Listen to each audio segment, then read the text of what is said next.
मेरे प्यारे देशवासियों, नमस्कार। मौसम बदल रहा है।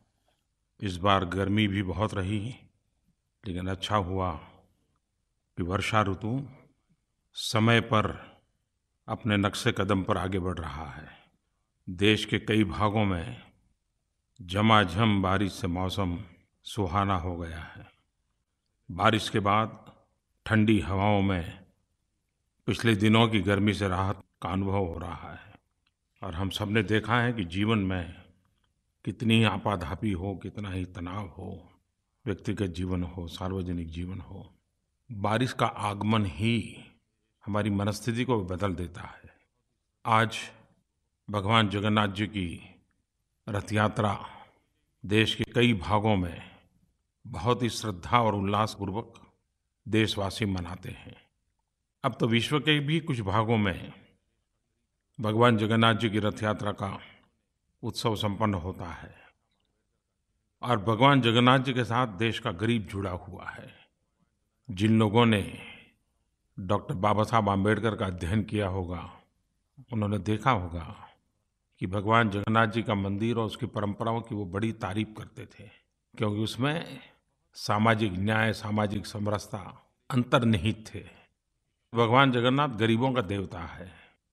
और बहुत कम लोगों को पता होगा, अंग्रेजी भाषा में एक शब्द है जगरनॉट, और उसका मतलब होता है ऐसा भव्य रथ जिसे कोई रोक नहीं सकता। और इस जगरनॉट का डिक्शनरी मीनिंग में भी ये पाया जाता है कि ये जगन्नाथ के रथ के साथ में से ही ये शब्द का उद्भव हुआ है। और इसलिए हम समझ सकते हैं कि दुनिया ने भी जगन्नाथ इस यात्रा को अपने अपने तरीके से किस प्रकार से महात्म्य स्वीकार किया है। भगवान जगन्नाथ की यात्रा के अवसर पर मैं सभी देशवासियों को शुभकामनाएं देता हूं और भगवान जगन्नाथ जी के श्री चरणों में प्रणाम भी करता हूं।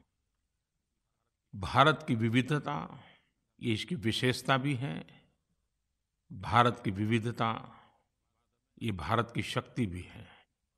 रमज़ान का पवित्र महीना सब दूर इबादत में पवित्र भाव के साथ मनाया। अब ईद का त्योहार है। ईद उल फितर के इस अवसर पर मेरी तरफ से सबको ईद की बहुत बहुत शुभकामनाएं।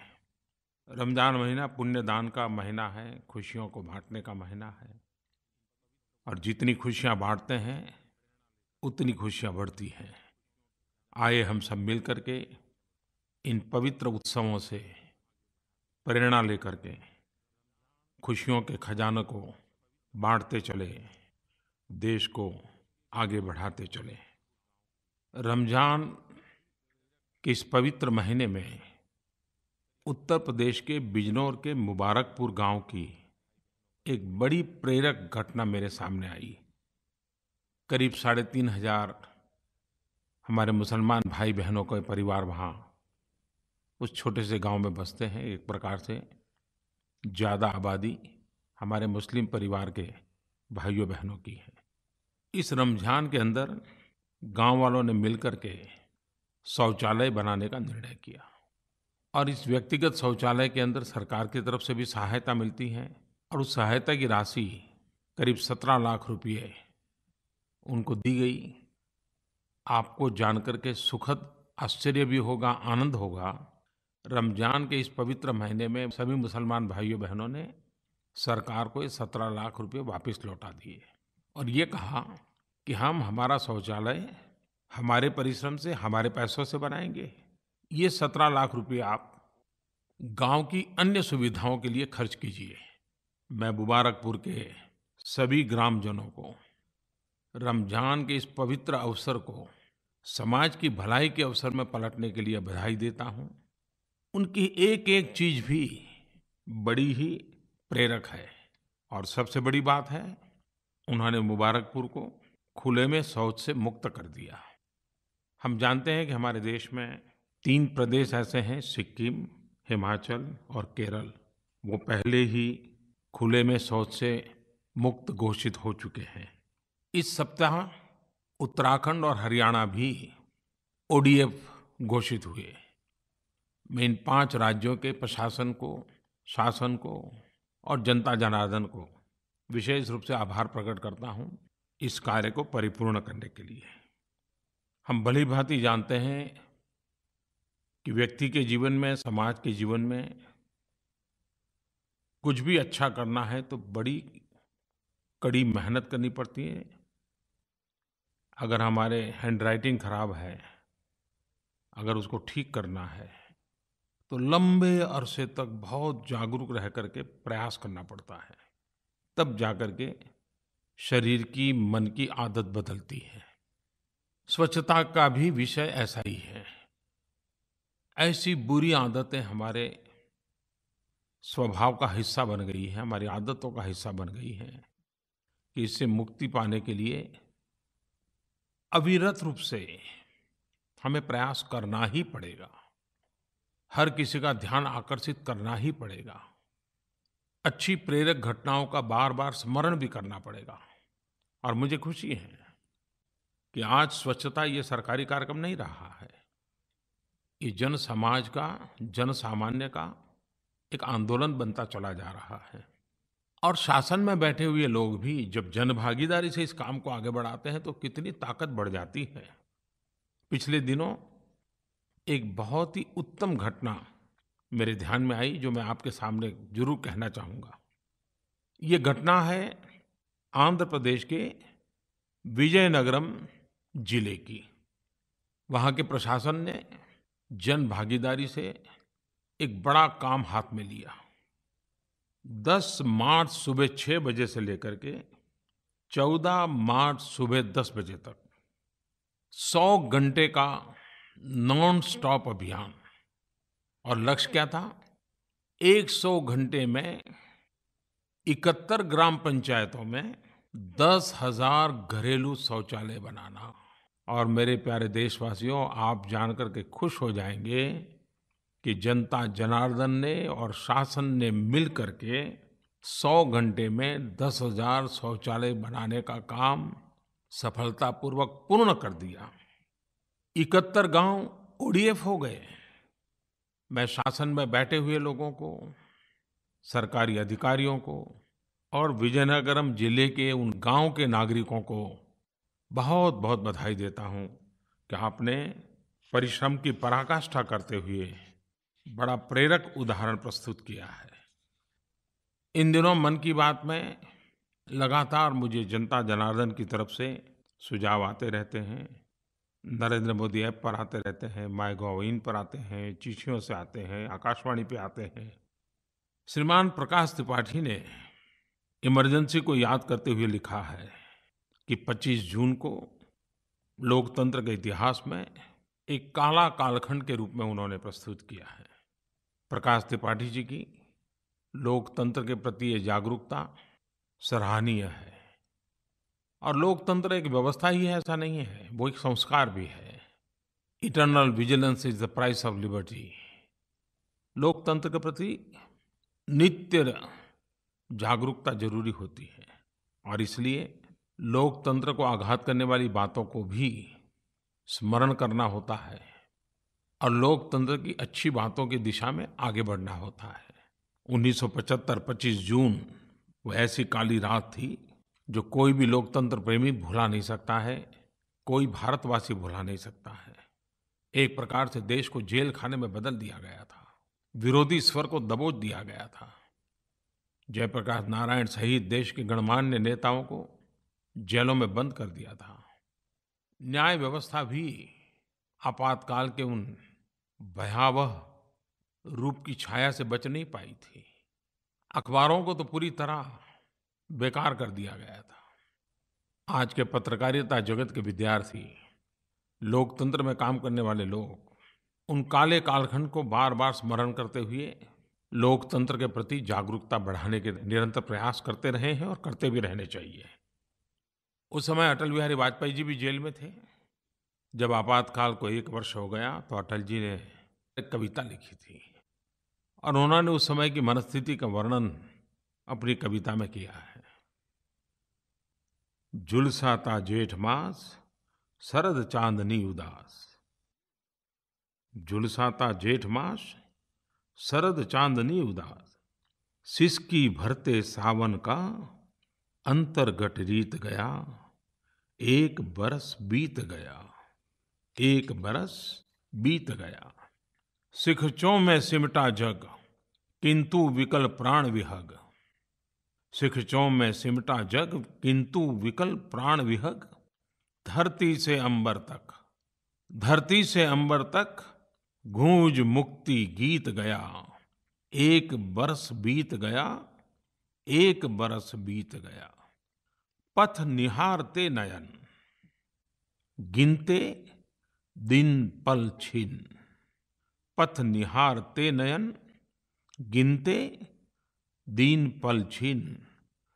लौट कभी आएगा, लौट कभी आएगा, मन का जो मीत गया। एक बरस बीत गया। लोकतंत्र के प्रेमियों ने बड़ी लड़ाई लड़ी और भारत जैसा देश, इतना बड़ा विशाल देश, जब मौका मिला तो भारत के जन जन के रग रग में लोकतंत्र कैसा व्याप्त है, चुनाव के माध्यम से उस ताकत का प्रदर्शन कर दिया। जन जन के रग रग में फैला हुआ ये लोकतंत्र का भाव, ये हमारी अमर विरासत है। उस विरासत को हमें और सशक्त करना है। मेरे प्यारे देशवासियों, हर हिंदुस्तानी आज विश्व में सर ऊंचा कर करके गौरव महसूस कर रहा है। 21 जून 2017 पूरा विश्व योगमय हो गया। पानी से पर्वत तक लोगों ने सवेरे सवेरे सूरज की किरणों का स्वागत योग के माध्यम से किया। कौन हिंदुस्तानी होगा जिसको इस बात का गर्व नहीं होगा? ऐसा नहीं है कि योग पहले होते नहीं थे, लेकिन आज योग जब एक धागे में बंध गए हैं, योग विश्व को जोड़ने का कारण बन गए हैं। दुनिया के करीब करीब सभी देशों ने योग के इस अवसर को अपना अवसर बना दिया। चीन में the great wall of China, उस पर लोगों ने योग का अभ्यास किया। तो पेरू में world heritage site Machu Picchu पर समुद्र तल से 2400 मीटर ऊपर लोगों ने योग किया। फ्रांस में एफिल टावर की साय में लोगों ने योग किया। यूएई में अबू धाबी में 4000 से अधिक लोगों ने सामूहिक योग किया। अफगानिस्तान में हेरात में India Afghan friendship dam Salma बांध पर योग करके भारत की दोस्ती को एक नया आयाम दिया। सिंगापुर जैसे छोटे से स्थान पर 70 स्थानों पर कार्यक्रम हुए और सप्ताह भर का उन्होंने एक अभियान चलाया है। यूएन ने अंतर्राष्ट्रीय योग दिवस के 10 स्टैम्प्स निकाले, उन 10 स्टैम्प्स को रिलीज किया। यूएन हेडक्वार्टर में yoga session with yoga masters का आयोजन किया गया। यूएन के स्टाफ, दुनिया के डिप्लोमेट्स, हर कोई इसमें शरीक हुआ। इस बार फिर एक बार योग ने विश्व रिकॉर्ड का भी काम किया। गुजरात में अहमदाबाद में करीब 55,000 लोगों ने एक साथ योग करके एक नया विश्व रिकॉर्ड बना दिया। मुझे भी लखनऊ में योग के कार्यक्रम में शरीक होने का अवसर मिला, लेकिन पहली बार मुझे बारिश में योग करने का सद्भाग्य प्राप्त हुआ।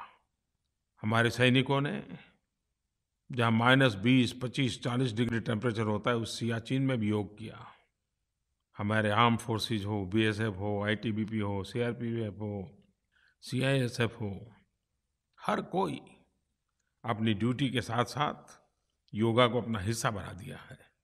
इस योगा दिवस पर मैंने कहा था कि 3 पीढ़ी, क्योंकि ये तीसरा अंतर्राष्ट्रीय योग दिवस था, तो मैंने कहा था कि परिवार की 3 पीढ़ियां एक साथ योगा करते हो, इसकी फोटो शेयर कीजिए। कुछ टीवी चैनल ने भी इस बात को आगे बढ़ाया था। मुझ पे काफ़ी फ़ोटो मिले, उसमें से कुछ selected photographs Narendra Modi app पर कंपाइल करके रखे गए हैं।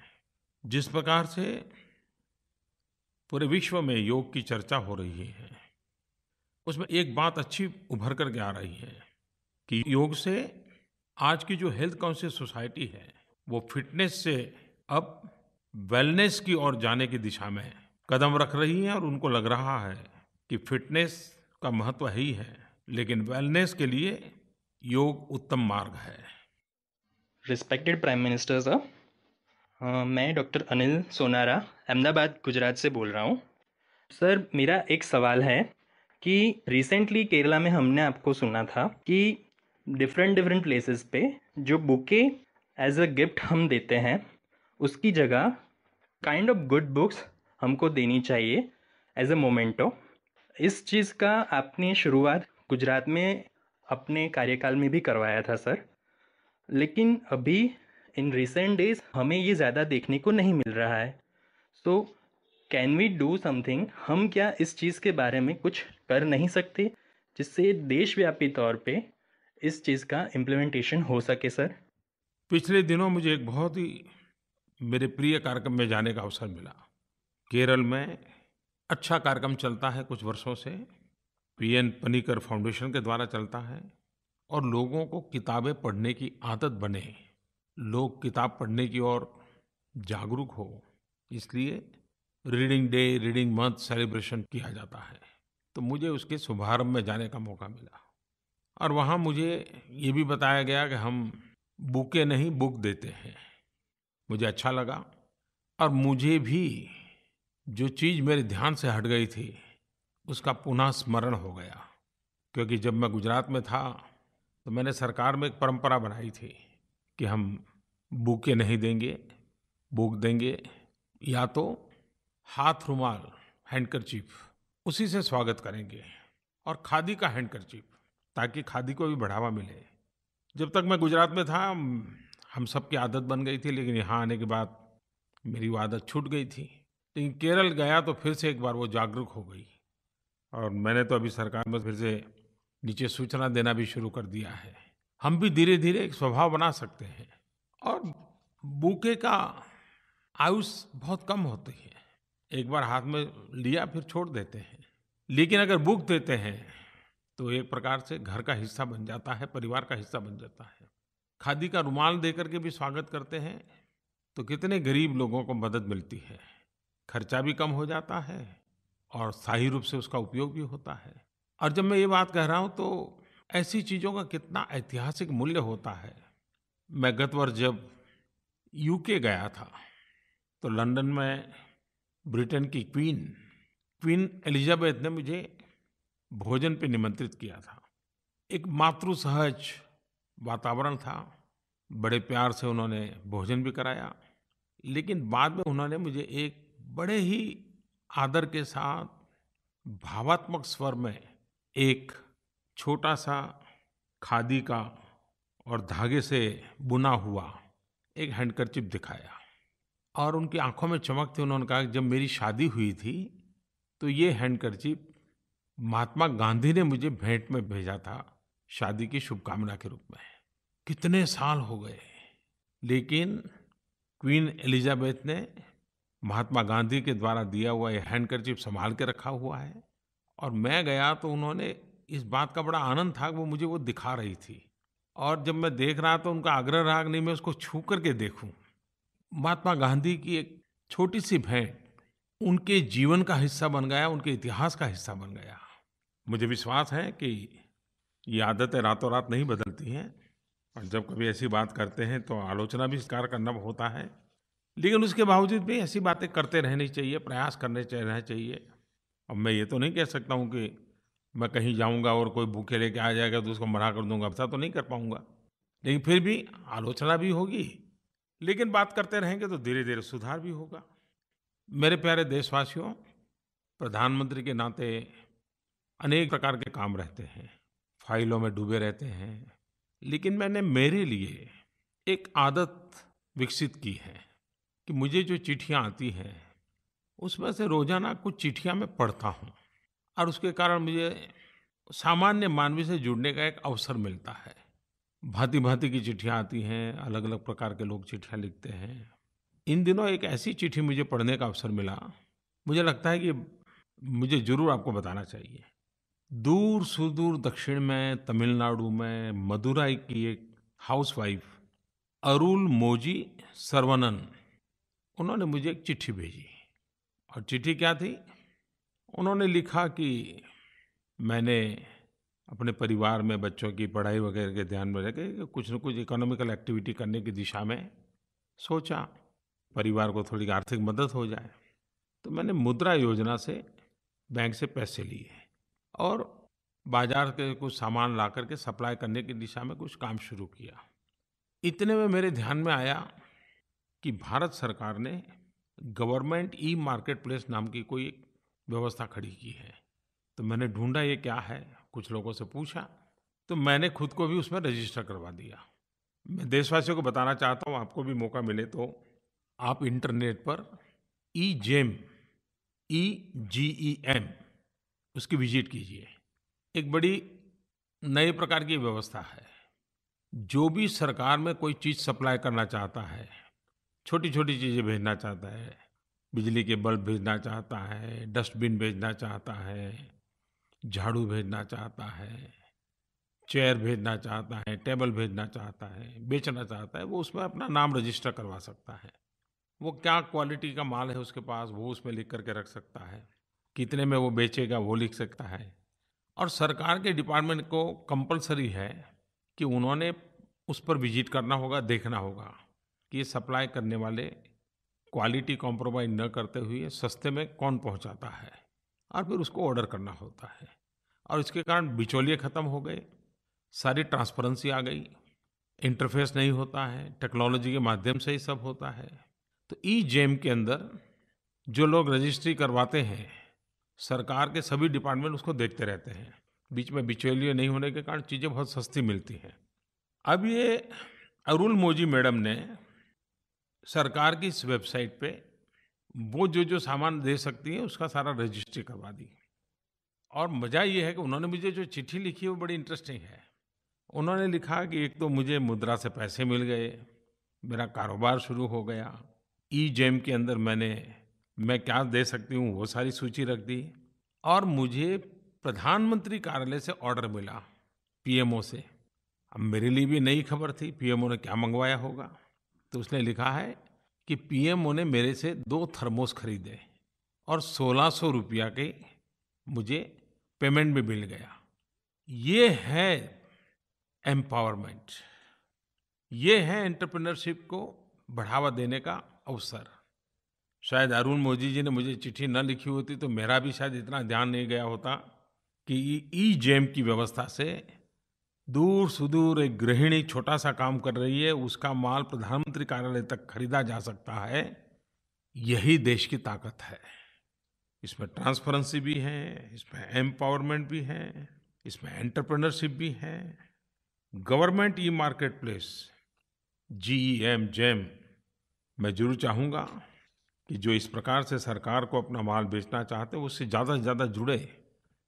मैं मानता हूँ minimum government and maximum governance का एक बेहतरीन उदाहरण है ये। और इसका लक्ष्य है मिनिमम प्राइस और maximum ease, efficiency and transparency. मेरे प्यारे देशवासियों, एक तरफ हम योग को लेकर के गर्व करते हैं तो दूसरी तरफ हम स्पेस साइंस में हमारी जो सिद्धियां हैं उसके लिए भी गर्व कर सकते हैं। और यही तो भारत की विशेषता है कि अगर हमारे पैर योग से जुड़े हुए हैं, ज़मीन पे हैं, तो हमारे सपने दूर दूर आसमान की उन क्षितिजों को पार करने के लिए भी हैं। पिछले दिनों खेल में भी और विज्ञान में भी भारत ने बहुत कुछ करके दिखाया है। आज भारत केवल धरती पर ही नहीं, अंतरिक्ष में भी अपना परचम लहरा रहा है। अभी 2 दिन पहले इसरो ने कार्टोसैट 2 सीरीज सैटेलाइट के साथ 30 नैनो सैटेलाइट्स को लॉन्च किया। और इन सैटेलाइट्स में भारत के अलावा France, Germany, Italy, Japan, Britain, America, ऐसे करीब-करीब 14 देश इसमें शामिल हैं। और भारत के इस नैनो सैटेलाइट अभियान से खेती के क्षेत्र में, किसानी के काम में, प्राकृतिक आपदा के संबंध में काफ़ी कुछ हमें मदद मिलेगी। कुछ दिन पहले इस बात का हम सबको बराबर याद होगा, इसरो ने GSAT-19 का सफल लॉन्च किया था। और अब तक भारत ने जो सैटेलाइट लॉन्च किए हैं उसमें ये सबसे ज़्यादा वजनदार हैवी सैटेलाइट है और हमारे देश के अखबारों ने तो उसको हाथी के वजनों के साथ तुलना की थी। तो आप कल्पना कर सकते हैं कि कितना बड़ा काम अंतरिक्ष के क्षेत्र में हमारे वैज्ञानिकों ने किया है। 19 जून को मार्स मिशन के 1000 दिन पूरे हुए। आप सबको पता होगा कि जब मार्स मिशन के लिए हम लोग सफलतापूर्वक ऑर्बिट में जगह बनाई थी, तो पूरा मिशन एक 6 महीने की अवधि के लिए था। उसकी लाइफ 6 महीने की थी। लेकिन मुझे खुशी है कि हमारे वैज्ञानिकों के इस प्रयासों की ताकत ये रही कि 6 महीने तो पार कर दिए, 1000 दिन के बाद भी ये हमारा मंगलयान मिशन काम कर रहा है, तस्वीरें भेज रहा है, जानकारियाँ दे रहा है, साइंटिफिक डाटा आ रहे हैं। तो समय अवधि से भी ज़्यादा, अपने आयु से भी ज़्यादा काम कर रहा है। 1000 दिन पूरा होना हमारे वैज्ञानिक यात्रा के अंदर, हमारी अंतरिक्ष यात्रा के अंदर एक महत्वपूर्ण पड़ाव है। इन दिनों स्पोर्ट्स में भी हम देख रहे हैं कि हमारे युवाओं का रुझान बढ़ता चला जा रहा है। अब ये नज़र आने लगा है कि पढ़ाई के साथ-साथ खेल-कूद में भी हमारी युवा पीढ़ी को अपना भविष्य दिखने लगा है। और हमारे खिलाड़ियों के कारण, उनके पुरुषार्थ के कारण, उनकी सिद्धि के कारण देश का भी नाम रोशन होता है। अभी हाल ही में भारत के बैडमिंटन खिलाड़ी किदाम्बी श्रीकांत ने इंडोनेशिया ओपन में जीत दर्ज कर देश का मान बढ़ाया है। मैं इस उपलब्धि के लिए उनको और उनके कोच को हृदय से बधाई देता हूँ। मुझे कुछ दिन पहले एथलीट पीटी उषा जी के उषा स्कूल ऑफ एथलेटिक्स के सिंथेटिक ट्रैक के उद्घाटन समारोह में जुड़ने का अवसर मिला था। हम खेल को जितना बढ़ावा देंगे, स्पोर्ट्समैन स्पिरिट भी लेके आता है। खेल व्यक्तित्व के विकास के लिए भी बहुत बड़ी अहम भूमिका अदा करता है। ओवरऑल पर्सनालिटी डेवलपमेंट में खेल का महात्म्य बहुत है। देश में प्रतिभाओं की कोई कमी नहीं है। अगर हमारे परिवार में भी बच्चों को खेल की रुचि है तो उनको अवसर देना चाहिए। उनको मैदान में से उठा करके कमरे में बंद करके किताबों के लिए मजबूर नहीं करना चाहिए।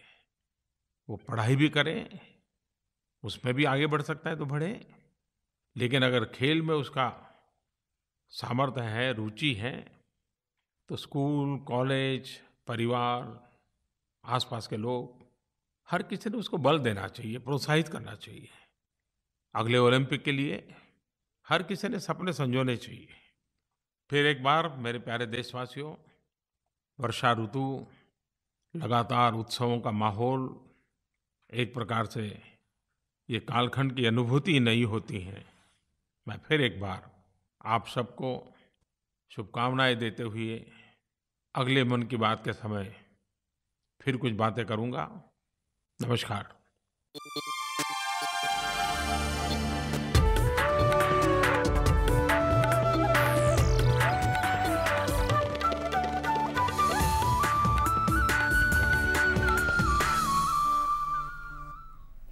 नमस्कार, हमारे इस विशेष प्रसारण में आप सभी का स्वागत है। मैं हूं रमा त्यागी। आप देख रहे थे प्रधानमंत्री की मन की बात का 33वां संस्करण, जिसमें प्रधानमंत्री ने भारत की विविधता को, इसकी विशेषता तो बताया ही है, इसकी ताकत भी बताया है और इस ताकत को बनाए रखने में लोकतंत्र का महत्व और उस पर आघात करने वाली घटनाओं का स्मरण करने का भी आह्वान किया है।